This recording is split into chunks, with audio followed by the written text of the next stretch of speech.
Well, it is Christmas Eve, Sure December is. 21st, Sure is. episode 351 351. of Worship Live. Wow, nice hat. It's nice, right? Well, it kind of fits because we're going to do something totally different All right. on Worship Live today. A number of years ago, Pastor John Hibbard, who served on our board for many years, he was the senior pastor at First Baptist in Pemberton, and we had a concert scheduled with Buddy Green, and he got snowed in and couldn't get here. And we had about an hour and a half to pull together a concert. So Robert and Joyce were a part of that. Yeah. Ruth Schmidt, a whole bunch of our staff pitched in. But Pastor Hibbard shared his version of "'Twas the Night Before Christmas." Have you seen it? I haven't. It's crazy. So I want to encourage you to get your tissues. And not that you're going to cry, but you're going to be laughing hysterical because Pastor Hibbard actually preaches a message based on "'Twas the Night Before Christmas." You may need trauma I'm gonna counseling. watch with you may them. need trauma counseling after this. So let's watch our good friend who's now with the Lord, Pastor That's John awesome. Hibbard, as he does "'Twas the Night Before Christmas." For my next number, I would like to sing. I'd like to do a lot of things, but I don't think I'm going to sing tonight. Dr. Welte called just a couple of hours ago now and said, would I play? That's the first mistake I made. Asking Carolyn to play, that's no problem. I volunteer her all the time. And then he asked me to bring some semblance of order to the banquet, and so I thought I would share with you a very familiar story that all of you know, and you'll be able to enter into it, I'm sure. At this season of the year, we are excited. I mean, the anticipation is running high. If you've been good, I suppose you're happy. If you've been not so good, like Joyce, you may not get anything for Christmas, but whatever. It's a time of anticipation nonetheless. I'm sure, even though she doesn't think she's going to get something, I'm sure something will be there for her. Don't you? I think so. I think so. But beyond that, it is a time of anticipation. And I'm reminded of a text that takes us back to your childhood. And some of you, maybe you can't remember that far back, but it's a story that is told, and I'd like to, from a preacher's standpoint, look at it because it really breaks down, as I look at this particular text, into three distinct areas, and I just like to share them with you. So you know when we get to the third one, I'm almost finished. The first thing I'd like to share with you about that which I'm going to share with you tonight is the anticipation of the coming of Santa. Now, he's already been here tonight.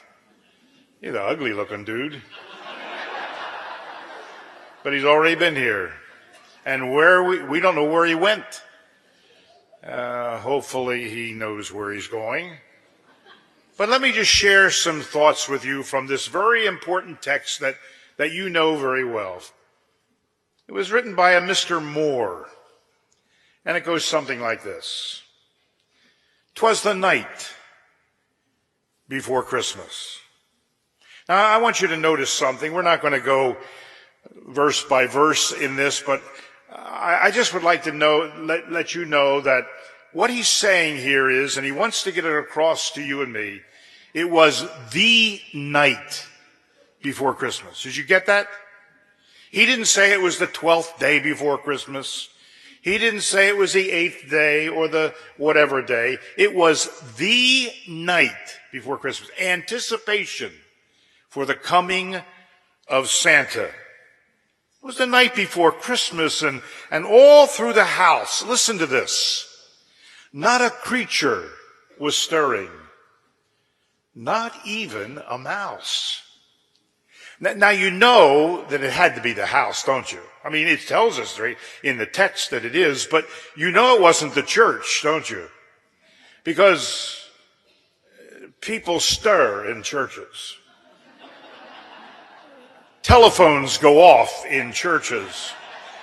iPads are played with in churches. People talk in churches. People don't pay attention in churches, but not here. The anticipation was so great that there was not a creature stirring, not even a little mouse. Such was the anticipation of Santa's coming. And it tells us something about this anticipation is that these folks had their stockings. It says the stockings were hung by the chimney with care. Why? In anticipation, in hopes that Saint Nicholas, Santa, would soon be there. Isn't that amazing? I mean, they're excited. In fact, the anticipation is running high. Listen to this. And I took great time to study this in the original text. It says, the children, now get this, the children were nestled all snug in their beds, while visions of sugar plums, I don't quite understand that, danced in their heads. But listen to this, and I think this helps you to understand where the children were coming from. I looked up, it was my privilege to study the Pennsylvania Dutch in seminary. And in the Pennsylvania Dutch language, in the original, not in some, but in the original, not in the some other weird kind of version, but in the original Pennsylvania Dutch, the word nestled comes from the word nestle, which listen, you got to get this, which really means Nestle. You get the picture? Warmth. Doesn't that conjure up warmth to your mind? Chocolate. Oh my goodness. And that's what he's saying here in the text. He wants you to, don't miss it. These children were warm where they were. They felt snuggled in their beds. They felt healthy where they were. And while they were there, I don't know what they had to eat before they went to bed, but these sugar plums were dancing in their heads. I don't understand that, and I don't want to bring a false interpretation. Perhaps it was that they had pizza before they went. I don't know, but these visions were dancing in their heads. And I noticed this. Now, I'm just going to read it, and I want you to listen because this is very important. It says, "And Mama in her kerchief and I in my cap had just settled down for a long winter's nap." Now, does that sound strange to you? Huh? Now, I don't know what you wear to bed, and I don't want to get into it. I mean, it's none of my business what you wear to bed. But I want to tell you, a kerchief and a cap, I don't know, but these are strange people. But wait a minute. They are anticipating the coming of Santa. I'll never understand it, however, and I looked in the original and I can't find out what they're saying, except that it must have been some sign of anticipation. I don't know. It says, while they were in this state, out on the lawn, there arose such a clatter. He sprang from his bed to see what was the matter. It just sounds, I don't want to laugh at him, but can you imagine him jumping out of bed, just a cap on his head, throwing open the shutters? I don't understand. He says, and then it's what it says in the text. It says, "And away to the window I flew like a flash. He tore open the shutters. He threw up the sash." Yeah.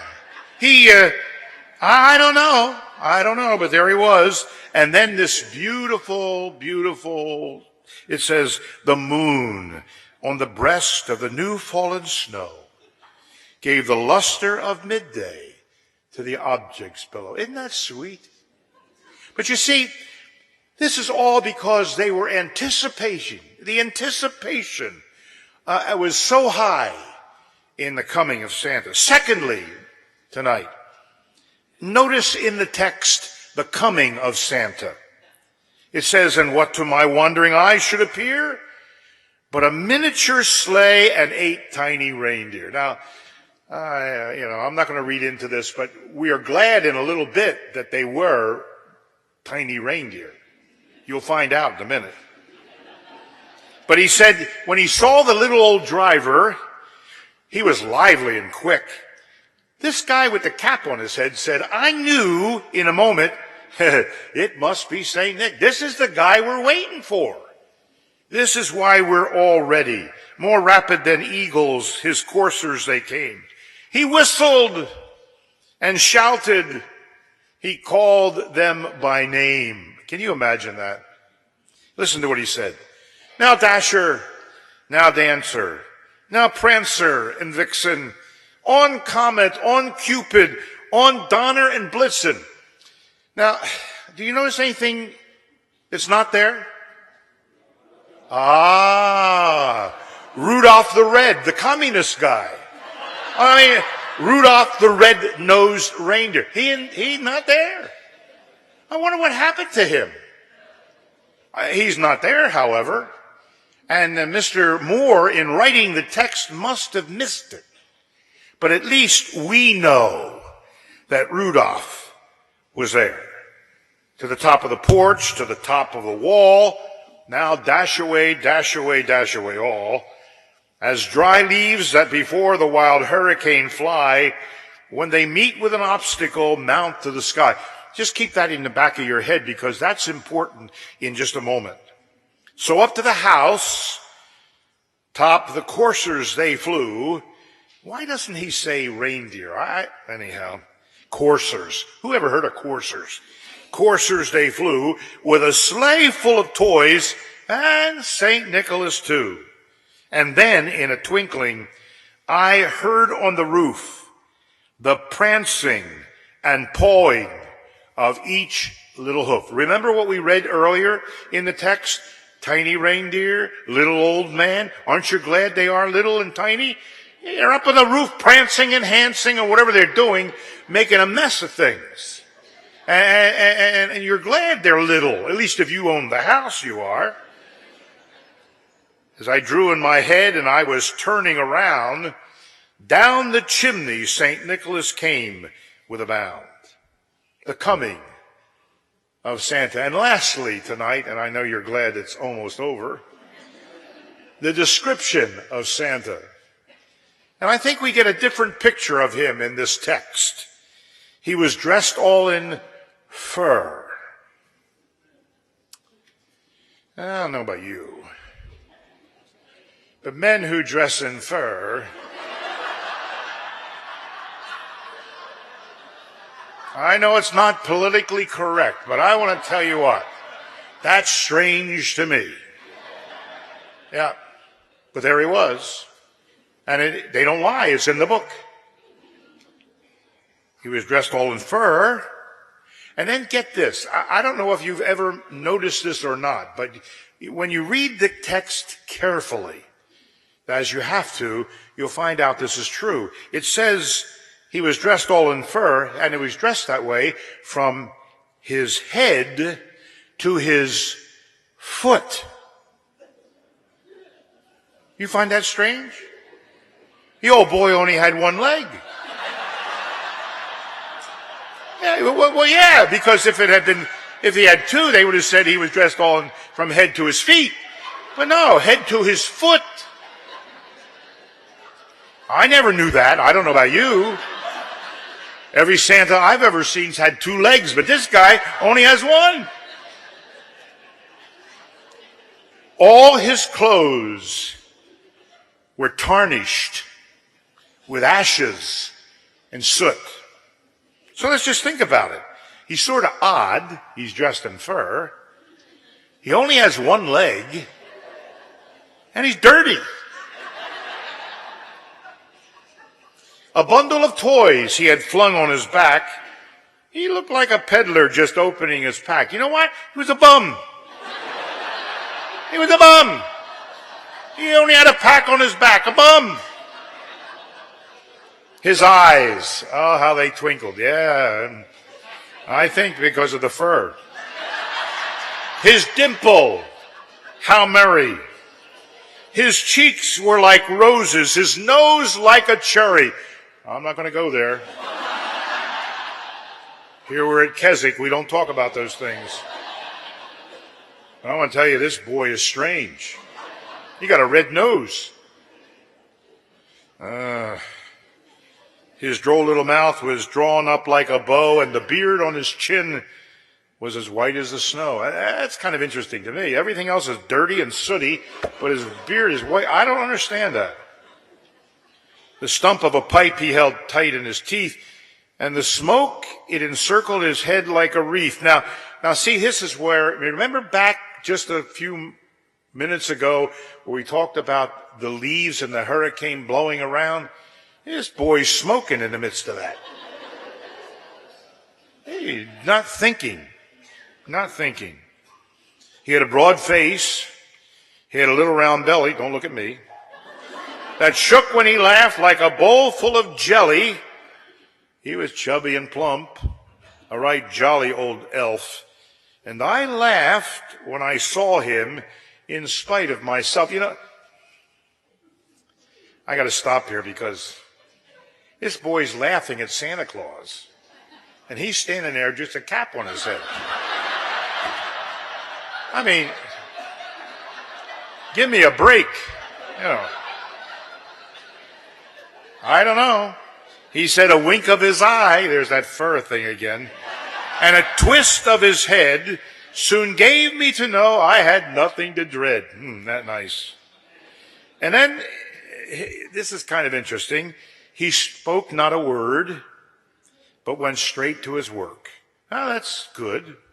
But here's a man who could have spoken, but didn't. I don't understand that. Why didn't he say something? Well, he saw the guy with that cap on his head.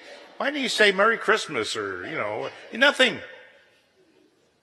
And then it said, and filled all the stockings. That's a nice thing to do.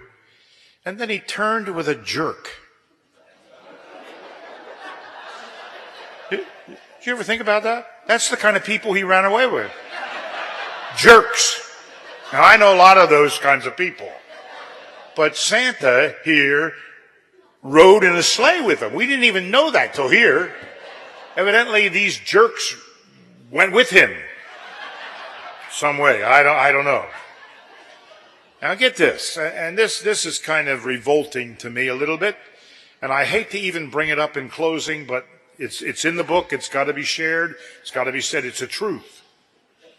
It says, and laying his finger aside of his nose. Did you ever see anybody do that?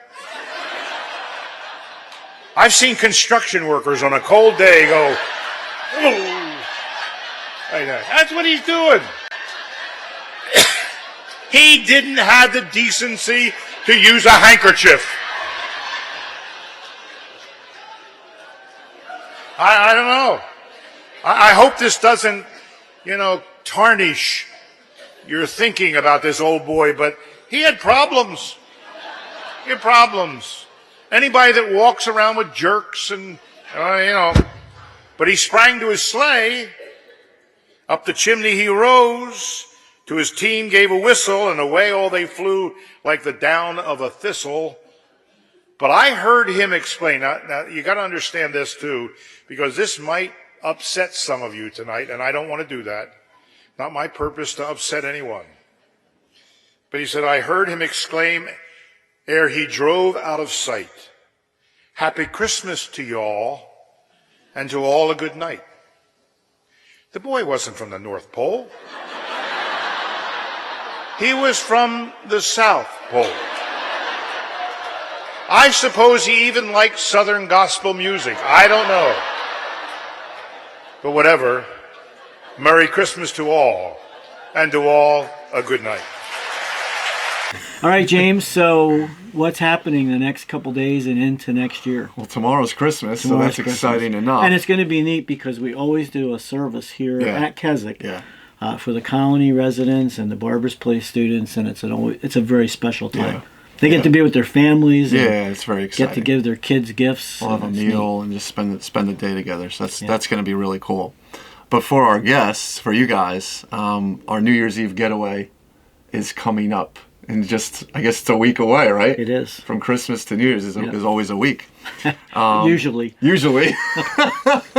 Maybe it's your hat. Maybe it is. A little too tight. We got Dr. Roger Wilmore joining us to share on Friday night into Saturday morning. And also we have our dinner concert with Tiffany Coburn. And the dinner concerts have sort of gone to the next level because we are now serving the meals on real stuff. For those of you that have been coming and eating off of styrofoam for all these years, it's really cool. And we do some fun stuff at the New Year's Eve dinner concert. And Tiffany has been a part of the Walt Disney World organization and has got an incredible voice. She's now doing a bunch of dates with Wes Hampton from the Gaither Vocal Band. So you don't want to miss this. Yeah. She has a heart for the Lord and just has a gorgeous voice. So Roger Wilmore will be sharing at the Watch Night service. There'll be testimonies from the Colony and Barber's Place students. There'll also be we'll welcome in the New Year celebrating the Lord's table together. And then there's a party. There sure is. A New Year party. Yeah, and that's always a lot of food. Yeah. We do a lot of eating at Keswick. Yeah, I do a lot of eating in general. Right. And then New Year's Day, Roger Wilmore will be sharing the first message of 2022. Yeah. So that's very exciting. And then, so that kicks off the new year. And then we have our first hymn sing of the new year on January 6th. Michael Faircloth is going to be here sharing your favorites. So that's really exciting. Yep. He's going to be here for the whole year doing our whole hymn year sing. he's going to be here. Very exciting. Yep. Girl Talk. For January is the 12th. That's Wednesday, so Wednesday morning, with Pam Capabianca sharing. And I like her theme. It's going out on a limb because that's where the fruit is. So that's exciting to even just think about what she's going to share. And then the following evening, January 13th, is our first men's fellowship of the year.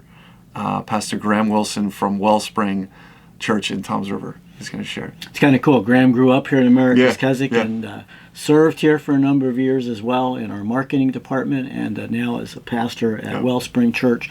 So it's going to be kind of neat to have him home to share God's Word. To see that progression. So for information, call 1-800-453-7942. Check out our website, www.americaskeswick.org. And we're a couple days until the end of the year. And normally we ask folks to consider a year-end gift to help us end the year in the black. God has already taken care of that. But we're asking for your help with still giving a year-end gift, but designate it for our generator fund. This generator will be taking care of the Rawls Auditorium, the Millsaps and Peterson Room. Pretty vital part of our retreat ministry and our conference. Yeah, you can do that. And so if you would consider a year-end gift, you can call 1-800-453-7942. You can give online, www.americaskeswick.org. Donate now. You can mail your gift, but you're getting kind of close here on that. 601 Route 530, Whiting, New Jersey, 08759. Be sure your gift is postmarked December 31st. In order to have it count for 2021. Well, have a great rest of the day. We'll look forward to seeing you again on Worship Live. Merry Christmas.